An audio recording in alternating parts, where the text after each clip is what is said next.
Quando os médicos declararam que Serena Reis estava em coma profundo, sem consciência, eles não imaginavam que por trás daquelas pálpebras fechadas existia uma mente completamente desperta, aprisionada num corpo que não obedecia. Serena ouvia cada palavra, cada suspiro, mas não conseguia mover-se para provar que estava ali. Por fora, silêncio. Por dentro, desespero. Durante 5 dias foi tratada como ativo financeiro a ser gerido, nunca como pessoa. E quando um zelador chamado Marcus Johnson começou a falar com ela como ser humano, Serena percebeu que passara décadas cercada de gente, mas absolutamente sozinha.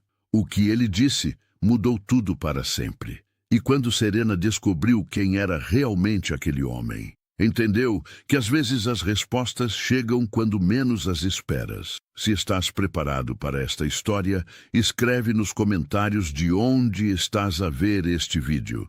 Serena Reis sempre acreditou que o dinheiro comprava segurança. Crescera em Lisboa, no Chiado, num apartamento pequeno, onde a avó lhe contava histórias de princesas junto ao Tejo. O pai trabalhava como comerciante na Baixa. A mãe limpava casas em Belém. Não eram ricos, mas eram felizes. E Serena crescera com a convicção de que o amor verdadeiro existia, de que só havia que esperar. Conhecera Rodrigo Tavares 4 anos antes, durante as festas de Lisboa. Ele era encantador, com olhos escuros que prometiam o mundo. Trabalhava como comercial para a empresa de exportação de vinho. Viajava muito, tinha histórias interessantes. Serena apaixonara-se quase de imediato. Lembrava perfeitamente a primeira vez que ele a convidara a dançar, como sussurrara que era a mulher mais bonita de toda a festa. Os primeiros anos tinham sido bonitos. Rodrigo levava-a a jantar fora, oferecia flores, dizia que era a mulher da vida dele. Claro que havia coisas estranhas. Chamadas que não atendia quando estava com ela, fins de semana de trabalho sem explicação, mensagens que apagava rapidamente, mas Serena não queria ver, não queria estragar o sonho. As amigas diziam para ter cuidado. A mãe perguntava se tinha certeza, mas Serena sempre defendia Rodrigo. Estava convencida de que amor significava confiar cegamente, que dúvidas eram inimigas da felicidade. Quando Rodrigo pedira casamento, 1 ano antes, Serena chorara de alegria. Finalmente, o conto de fadas tornava-se realidade. Passara meses a organizar cada detalhe.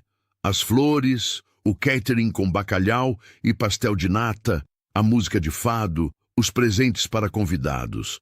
A mãe acompanhara-a a escolher o vestido numa loja do Chiado e juntas choraram quando Serena se vira no espelho. O pai trabalhara horas extra durante meses para pagar o banquete, recusando a ajuda da família de Rodrigo.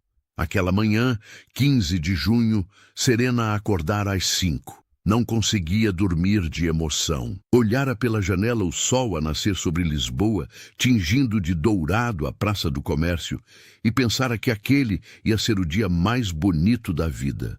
O cheiro a jasmim entrava pela janela, misturando-se com o aroma do café que a mãe preparara. Era o dia perfeito para um casamento lisboeta. A cabeleireira chegara às 7, a maquilhadora às 8, as damas de honra às 9, com risos nervosos e vestidos cor de coral que Serena escolhera com carinho. A mãe não deixara de chorar desde a véspera, mas eram lágrimas de alegria, dizia. Lágrimas de mãe que vê a filha realizar sonhos. A sé patriarcal estava cheia, quando Serena entrara de braço dado com o pai. 300 pessoas puseram-se de pé para olhar. As flores brancas e cor de laranja decoravam cada banco. O incenso perfumava o ar e a luz entrava pelos vitrais criando arco-íris no chão. O órgão tocava a marcha nupcial e Serena sentira o coração explodir de felicidade. Rodrigo esperava-a no altar, bonito como sempre, com fato escuro. Mas havia algo estranho nos olhos dele. Algo que Serena, cega pela alegria, não quis ver. Uma tensão, uma inquietação que não tinha nada a ver com a emoção do momento. A cerimônia começara. O padre falara do amor, do respeito, da fidelidade. Lera passagens da Bíblia sobre união eterna. Então, chegara o momento que mudaria tudo. O telemóvel de Rodrigo vibrara no bolso. Uma vez, duas, três. Ele olhara o ecrã e a cara ficara branco como o véu de Serena. Sem dizer palavra, sem explicação, sem sequer olhá-la nos olhos, Rodrigo dera a volta e começara a caminhar para a saída. Cruzara a nave cada vez mais rápido, empurrara a porta pesada e desaparecera na luz do meio-dia. O silêncio que se seguiu foi o mais ensurdecedor que Serena ouvira. 300 pessoas que não se atreviam a respirar. O padre paralisado, a meio da frase. As damas de honra que se olhavam sem saber o que fazer. E Serena, sozinha no altar, sentindo o mundo desmoronar-se pedaço a pedaço, enquanto o ramo escorregava das mãos e caía ao chão com ruído surdo que ecoou na igreja silenciosa. O caos estourou segundos depois. A mãe de Serena desmaiou. O pai correu para a porta gritando o nome de Rodrigo. As damas precipitaram-se para a noiva, que parecia estátua de sal. Os convidados começaram a falar todos de uma vez, num murmúrio que crescia, misturando emoção, indignação e prazer mórbido que alguns sentem perante desgraças alheias. Serena não conseguia mover-se nem pensar. Via bocas a abrir e fechar à volta, mas não ouvia sons. Era como estar debaixo de água num mundo onde tudo se ralentava. Sentia as pernas ceder sob o peso do vestido, mas não podia impedir. Foi então que o viu. Um homem levantava-se da última fila, onde se sentam os que chegam tarde. Era alto, cabelo escuro ligeiramente grisalho nas têmporas, rosto de traços decididos e olhos azuis intensos. Usava fato cinzento escuro feito à medida. Serena não o conhecia. Estava segura de nunca o ter visto. No entanto, aquele homem caminhava para o altar com segurança fora de lugar naquele caos total. Os convidados foram se calando enquanto o desconhecido atravessava a igreja. Havia algo na forma de se mover que impunha silêncio. Uma autoridade natural. Parou junto a Serena, tão perto que ela sentia o perfume dele. Algo caro e discreto. Olhou-a nos olhos durante longo momento. Depois inclinou-se e sussurrou algo que só ela podia ouvir. Disse que se chamava Alejandro Mendoza. Disse que estava ali por acaso. Entrara na igreja para admirar a arquitetura e encontrara-se no meio daquele desastre. Disse que o que ia propor podia parecer loucura, mas situações desesperadas requerem medidas desesperadas. Disse que fingisse que ele era o noivo. Serena olhou-o como se tivesse perdido a razão. Aquele desconhecido pedia-lhe para se casar com ele. Mas Alejandro continuou a sussurrar. Explicou que não tinha de se casar de verdade. Só fingir durante 10 minutos que ele era o homem que deveria estar no altar. Tinha de o deixar fazer algo que apagasse aquela imagem dela, abandonada e destroçada, da memória de todos. Havia algo nos olhos azuis dele. Algo sincero que a empurrou a acenar quase sem perceber. Alejandro virou-se para os convidados atônitos. Com voz forte e clara, anunciou que houvera mal-entendido. Rafael Vega nunca fora o verdadeiro noivo. Ele, Alejandro Mendoza, era o homem que Serena escolhera para casar. E o que saíra era apenas ex-namorado ciumento tentando arruinar a cerimônia. Era mentira absurda, impossível de acreditar. No entanto, a forma como a disse, com segurança absoluta, fez duvidar até os mais céticos. E quando se virou para Serena e lhe tomou as mãos, olhando-a como se fosse o mais valioso do mundo, alguém começou a perguntar-se se não seria verdade. O padre, confuso mas aliviado, perguntou se queriam continuar. Alejandro olhou Serena. Pedia permissão em silêncio, e Serena, no momento mais louco da vida, disse sim. A cerimônia continuou como sonho. As palavras do padre chegavam amortecidas. Serena sentia a mão de Alejandro apertar a dela, cálida e firme. Quando chegou o momento dos anéis, houve pânico. O anel para Rafael nunca serviria naquele dedo, mas Alejandro, com naturalidade, tirou do bolso uma aliança de ouro branco e pôs-lhe no dedo como se sempre a levasse consigo.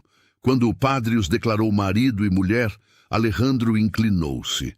Por momento aterrador, Serena pensou que a ia beijar, mas ele limitou-se a roçar-lhe a face com os lábios. Gesto terno e respeitoso. Saíram da igreja juntos de mãos dadas, sob chuva de arroz. A mãe de Serena olhava aquele desconhecido com gratidão e suspeita. O pai apertava os punhos, sem saber se agradecia ou perguntava quem era. Estás a gostar desta história? Deixa um like e subscreve ao canal. Agora continuamos com o vídeo. Alejandro guiou Serena para um Mercedes negro com motorista, o tipo de carro que Serena só vira em filmes. O motorista abriu a porta sem dizer palavra. Dentro, Serena percebeu o que fizera. Casara-se com um desconhecido. Legalmente, perante Deus, começou a tremer. Alejandro tirou o casaco e pôs-lhe nos ombros. Gesto simples que a ajudou a respirar. Esperou que os tremores acalmassem. Não disse nada, não tentou consolar com palavras vazias. Apenas esteve presente em silêncio. Serena perguntou quem era. Perguntou por que fizera aquilo. Perguntou o que queria em troca. Alejandro olhou-a longamente antes de responder. Disse que era empresário. Tinha várias empresas em Portugal e no estrangeiro. Era viúvo desde há 3 anos. A mulher morrera de cancro. Desde então, não encontrara ninguém com quem quisesse partilhar a vida. Disse que a irmã fora abandonada da mesma forma 15 anos antes e aquele dia ainda o perseguia. Disse que não queria nada em troca. Podiam anular o casamento no dia seguinte. Ninguém saberia. Serena perguntou como era possível ter anel preparado no bolso se entrara por acaso. Alejandro sorriu pela primeira vez. Sorriso que iluminou o rosto. Disse que levava sempre consigo a aliança da mulher em memória dela. Quando decidira intervir, pensara que ela não se importaria que a usasse para ajudar outra pessoa. Foi então que Serena começou a pensar que talvez, no meio daquele desastre, o destino lhe enviara algo inesperado. As semanas seguintes foram as mais estranhas da vida de Serena. Alejandro levara-a para casa nas azenhas do mar, uma vivenda com vista para o mar de cortar a respiração. Dera-lhe quarto só para ela, e nunca tentara cruzar aquela porta sem convite. Viviam como colegas de casa educados, partilhando refeições e conversas. Alejandro trabalhava muito. Passava horas no escritório fazendo chamadas em idiomas diferentes. Mas sempre encontrava tempo para perguntar como estava, se precisava de algo. Foi uma semana depois que chegou a verdade sobre Rafael. A prima Carmen enviou link para artigo de internet. Notícia de imprensa sobre homem de Lisboa, detido por burla sentimental. O homem chamava-se Rafael Vega e em 10 anos enganara pelo menos 8 mulheres, convencendo-as a emprestar dinheiro que nunca devolvera, prometendo casamentos que nunca tencionara celebrar. Era profissional do engano, homem sem escrúpulos que escolhia vítimas com cuidado. O artigo contava a história de mulher do Porto que lhe emprestara 60 mil euros para a empresa que não existia. De viúva de Faro, que hipotecara a casa para ajudá-lo. E contava a história de Serena, a noiva abandonada na Sé patriarcal, salva pela intervenção misteriosa de um dos homens mais ricos de Portugal. Alejandro Mendoza, fundador e presidente de uma das maiores empresas de azeite de Portugal, com interesses no setor imobiliário, tecnologia e hotelaria de luxo. A Forbes incluíra-o na lista dos 100 portugueses mais ricos. Serena foi procurá-lo no escritório. Perguntou por que não dissera quem era. Alejandro disse que não mentira. Dissera que era empresário e era. Não pensara que detalhes fossem importantes. Queria dar-lhe oportunidade de o conhecer como pessoa, não como nome em jornal. Disse outra coisa. Naquela noite os advogados descobriram que Rafael tinha dívidas. Dívidas sérias com gente perigosa. Provavelmente fugira porque recebera a ameaça. Se o casamento avançasse, Serena tornar-se-ia responsável por aquelas dívidas como esposa. Alejandro salvara-a 2 vezes sem ela saber. Da humilhação pública e da ruína financeira. Tomou-lhe as mãos. Disse que não tinha de decidir nada de imediato. Podia ficar o tempo que quisesse. Ajudá-la-ia a recompor os pedaços da vida, qualquer que fosse a forma que essa vida quisesse tomar. Pela primeira vez desde que fora abandonada, Serena chorou sem vergonha. Chorou pelo amor perdido, pela confiança traída, pela mulher ingênua que fora. Mas também chorou de alívio. Talvez tivesse encontrado alguém em quem podia confiar de verdade. Os meses passaram e Serena ficou na vivenda das Azenhas do Mar. Não porque não tinha alternativas, porque descobrira que queria ficar.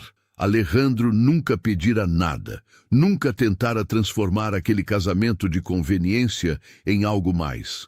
Tratava-a com respeito, com amabilidade, com atenção que Rafael nunca mostrara em 4 anos. Pouco a pouco começara a conhecê-lo. Descobrira o homem por trás dos títulos dos jornais. Descobrira que se levantava ao nascer do sol para passear entre as oliveiras, que lia poesia de Pessoa antes de dormir, que cozinhava bacalhau à brasa aos domingos quando não tinha compromissos. Gostava de fado autêntico, não o dos espetáculos turísticos. Conhecia cada canto de Lisboa como se a cidade fosse extensão da própria alma. Descobrira a história da primeira mulher, Isabel, morta depois de 2 anos de luta contra o cancro. Vira fotos deles juntos. Mulher bonita e sorridente que parecia iluminar cada imagem. Entendera por que Alejandro ainda levava a aliança no bolso, por que falava dela com ternura que não se apagava com o tempo. E descobrira com surpresa que estava a começar a sentir algo por aquele homem. Não era o amor arrebatador e ingênuo que sentira por Rafael. Era algo diferente, mais maduro. Era a sensação de ser vista pelo que era, não pelo que alguém queria que fosse. Era a segurança de poder ser vulnerável sem ser julgada. Era conforto de presença constante que não pedia nada em troca. Uma noite de outubro, enquanto jantavam na varanda com luzes de Cascais a brilhar à distância, Serena reuniu coragem e disse a Alejandro o que sentia. Não sabia se era correto, se era o momento, se ele sentia o mesmo, mas não queria continuar a esconder-se. Alejandro ficou em silêncio durante tempo que pareceu interminável. Serena sentiu o coração afundar-se. Depois, ele tomou-lhe a mão através da mesa. Disse que levava semanas à espera daquele momento. Apaixonara-se, vendo-a recompor os pedaços da vida, com força que o deixara sem fôlego.